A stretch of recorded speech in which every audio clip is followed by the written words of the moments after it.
Hi guys, today we're going to go over how to tack up a horse English style. So for those of you who are new to our channel, I'm Kristen and I'm the riding instructor at Follow Me Farm.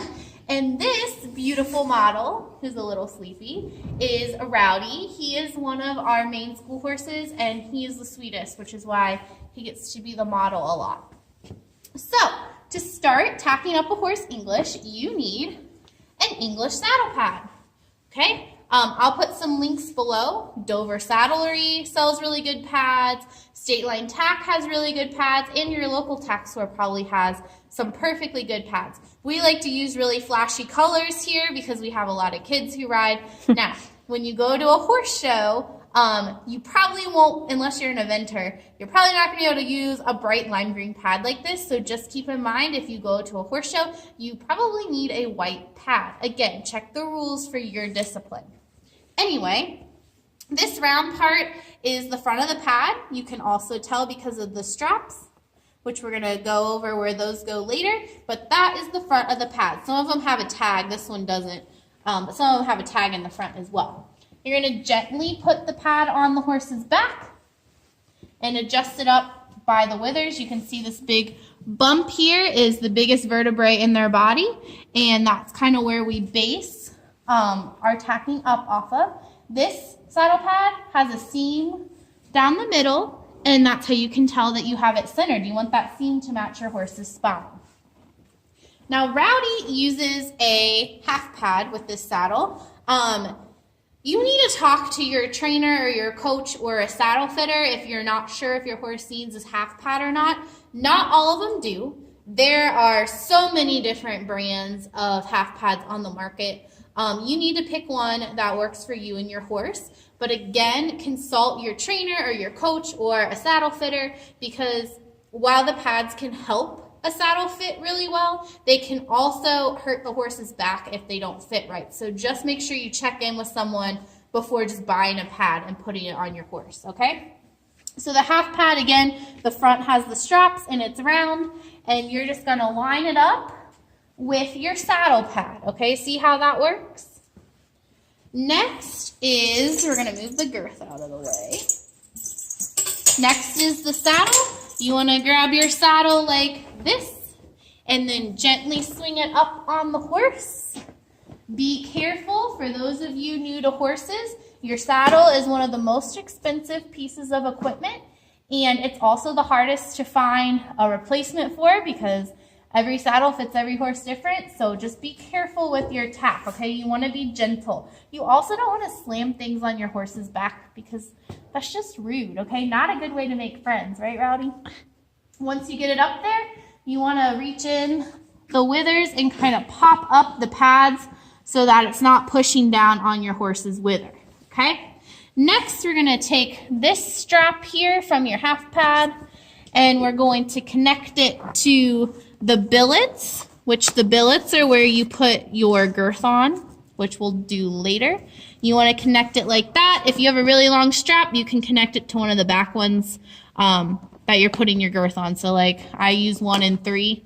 So I'd either put this strap on 1 or I'd put it on 3. This one fits to 1. So I put it there. Okay? I'm going to go do that. We're going to go around to the other side.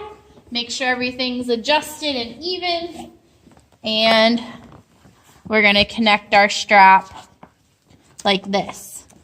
Side note, we have these straps underneath here. This one lays really flat, so I'm not too worried about connecting it because I have this one connected. If you use the same pad on the same horse with a half pad, I've seen people actually cut these off. Some people use them. I just don't want 2 straps, okay? So I'm just connecting my half pad. Just make sure that that's laying flat under there and it's not going to be twisted or turned to bother your horse, okay? And back around. Now is the time for the girth. It's important to make sure that you find a girth that fits your horse, okay? If you have one that's too short, it might only go to the first hole on each side. That's too short, okay? If you have one that's too long, it might go all the way up to the top holes on both sides and still be loose. And that's really dangerous because you need a snug girth while you're riding. Keep in mind that when you get a new girth, it's going to stretch out a little bit from the pressure of riding. Now, this girth right here is just a basic leather girth. It's totally fine to use on your horse if they have no problems, no sensitive skin, nothing like that. You can just use a regular girth. You can see this side doesn't have elastic, and this side does have elastic. If you have a girth like this, you need to start with the non-elastic side, because it doesn't stretch, on the right side of the horse. Okay, that's just how it goes. So I would put this on my other side, and then I would attach my stretchy side on the left side. The elastic gives, so it's easier. You can see that little bit of give. It's easier to tighten and loosen second. Does that make sense? So that's how that girth would work. This is a fluffy girth. We use a fluffy girth on Rowdy because he doesn't like his girth to be too tight. He's actually, that's his one picky thing. He is so perfect, but that's his one picky thing, is he likes fluffy girth and he doesn't like his girth to be too tight. So we use this. It has elastic on both sides. Side note, make sure that you keep tabs on, not like tabs, but you watch your girth to be sure that it's in good repair. You don't want to use one where like the stitching is loose or things are too frayed, because this is one of the most important pieces of equipment and you don't want it to fail. So since this girth has elastic on both sides, it doesn't really matter where I start, but since we're practicing doing it the right way, we're going to start on the right side. We're going to go up through here like this, and I'm just going to attach it to the first hole. There are 2 holes here. Don't do this one. Go through the top one, always the top one. It is really hard to undo your girth if you go through this hole. Accidents happen. It's just, we're talking about ways to make your life as easy as possible. So you put it through, you put your piece in there, and you buckle it like that. Like I said, I use 1 and 3. This one's just an extra one. So 1 and 3, it's gonna hang like that. There's your buckle guard. This is called a buckle guard. It protects the flap of the saddle from these buckles and getting worn thin. So you always want your buckle guard. Some of them move. This one's attached. Some of them slide up and down here. You always want to pull it over your buckle so it can do its job. Okay, we're going to go to this side. We're going to reach under our horse and we're going to put our girth on. Side note, see how this goes kind of right behind his leg in this skinny part? You want your girth to be around this area. If you go to tighten your girth and it's way back here around the big part of their barrel, that means your saddle is too far back, okay? And you need to scoot it forward and then slide it back, because you don't want to scoot it forward and leave it with the hair going the wrong way. You want to slide forward and then slide back into place so that the hair lays nice and smooth. So we're going to go tighten this side.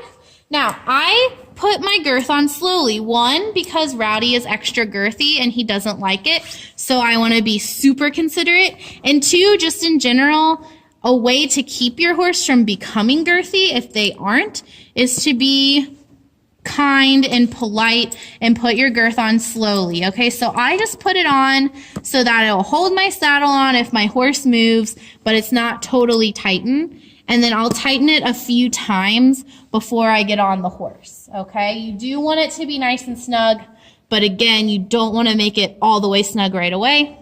Always check down here and make sure this is all laying nice and flat so that it won't pinch your horse, okay? And then you can put your flap down. All right, and then the next part is the bridle. So let's talk here about parts of the bridle real quick. You have the brow band that goes across their forehead. You have the nose band that wraps around their nose. You have your reins, which everybody kind of knows are the things we hang on to. And then you have the metal part, which is the bit. His is a snaffle and it's a little dirty. I think someone forgot to wipe it off. This is real life here, okay? They forgot to wipe off their bit, but it won't kill him for this demo. But anyway, wipe your bits off. They make bit wipes. We use bit wipes. They're peppermint flavor. Plug. Wipe off your bits. You don't want to use dirty silverware. You don't want to use dirty gym clothes. Neither does your horse. Take care of your equipment. Anyway, and then the last part is the throat latch, which I'll show you. It goes around their throat and it helps to hold the bridle on their head. So we're going to undo the cross ties here. And we're gonna put the reins over the head. That way, if your horse decides to vamos and leave and get out of here, you have something to kind of hang on to him with. We're gonna unbuckle the halter and remove it. Rowdy is like, I'm not sure I'm ready for this. Okay, I get my noseband up out of the way like this. And I kind of let it drop over my hand. I hold it kind of close to the bit so that so it's not too long. Okay, you'll see what I mean in a second. I put my left hand on the horse's nose because I'm right-handed, so I'm on the left side. I put my left hand on his nose. I take my right hand, and if we look on the right side over here, there's a gap in the horse's jaw where they don't have any teeth, and that's where the bit sits. It's right there. Can you see it? Can you see the gap in there? Yep. That is where the bit is going to sit. So I put my hand on the bit down here, then I put my thumb in there, and he's already opening his mouth, and then I gently slide my bit in. I pull it up over the ears, and I gently put his ears through, and then I pull out the forelock. And then the next part is putting the noseband on. You want to make sure your noseband is under the cheek piece. Okay, I see people forget and they put the cheek piece over like this. That would make you not able to steer. So make sure you put it under like that. I stay on the left side because everything typically buckles from the left. And you want 2 fingers, so a peace sign. You want 2 fingers in the noseband. I see people put them on super tight sometimes, and I don't know. Everybody's going to do their own thing, but I would not think that clamping a super tight strap on your horse is going to feel good on their face or make them want to perform very well for you. But again, everybody has their own reasons and their own tactics, but the standard is 2 fingers, okay? And then I'm going to take the throat latch, and it kind of goes behind their cheekbone here. You're going to put it on the strap. This one is 4 fingers, okay? So you want it to be about 4 fingers, so that takes him to about here. We're going to put the buckle on, put it in the keepers, which this keeper needs a repair. It's starting to split.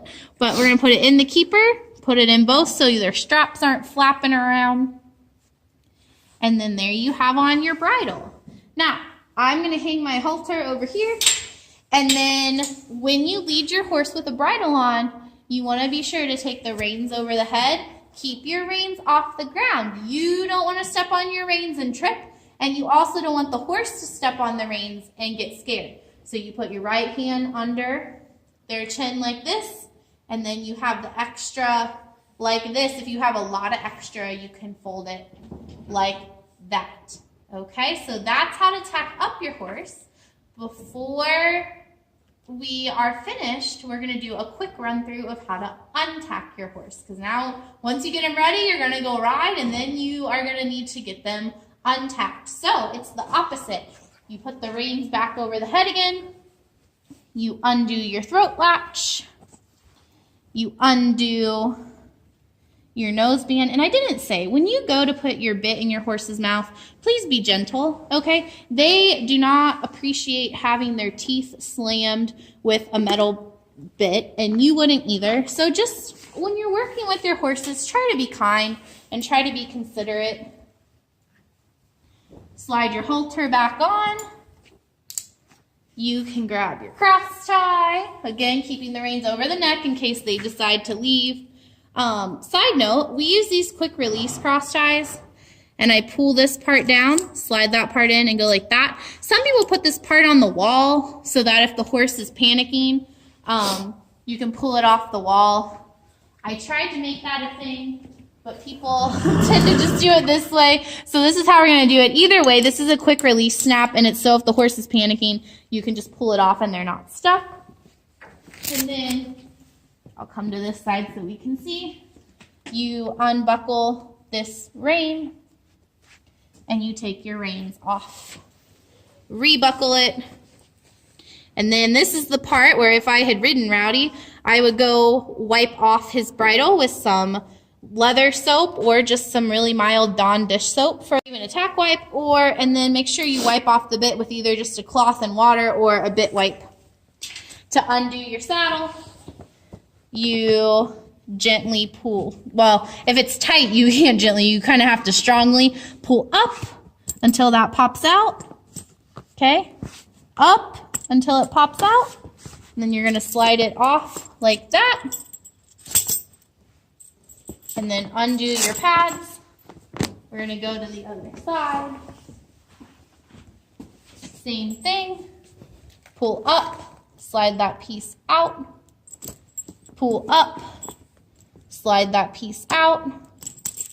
Put your girth. I put mine over the top. Some people are really picky and they don't want the sweat on the seat. I get it, but for a school saddle in a school setting, we just try to keep our equipment off the ground. So if the girth makes it onto the saddle, that's fine with me. Then we undo the strap. And then I pull everything off and separate it in the tack room. You can take it off one piece at a time. It's up to you. Again, this is a good way to carry your stuff. Your one arm under the front, one arm under the back. It's very secure. And you can walk it to either the saddle rack or the tack room to put all your stuff away. Well, guys, I hope that was a good explanation. I hope you got to see how we do everything. If you have any questions, leave them in the comments, or if you're one of my students, be sure to ask me when I see you at your lesson. Have a great night, guys.